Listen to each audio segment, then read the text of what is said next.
A pardon is not a contract. A pardon is not something that you agree to. A pardon is a constitutionally enumerated power. I think it's Article 2, Section 2, where the reason that it exists is basically a check on the laws and the judiciary, where the laws as written become corrosive to the intention of them. And this is something that I think actually is meaningful. You know, people are like, are you going to ask Donald Trump for a pardon? And the answer is no. But I will ask for pardon for Terry Albury and Daniel Hale and Reality Winner and all the other American whistleblowers who have been treated unfairly by this system. The whole thing that brought this up was 2 weeks ago.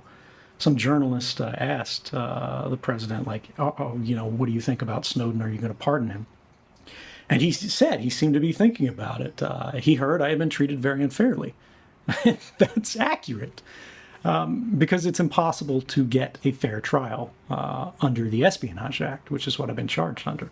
And every American whistleblower since Daniel Ellsberg in the 1970s has been charged under this law, the Espionage Act, which makes no distinction between someone who is stealing secrets and selling them to foreign governments, which neither I nor any of these other people have done, and giving them freely to journalists to advance the public interest of the American people rather than the private interest of these spies, you know, individually. And this is the kind of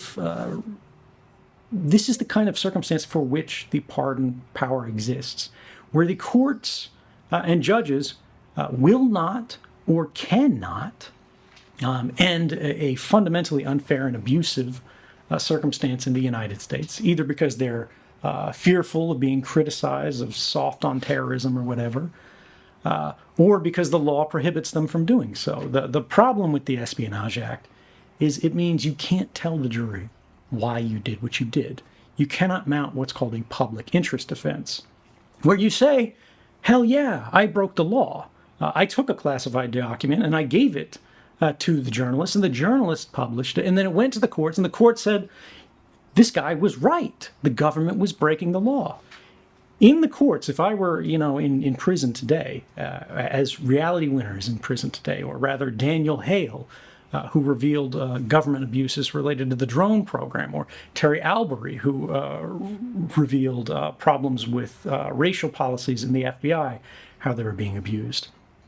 When these guys are on trial, all of that stuff is forbidden from being spoken.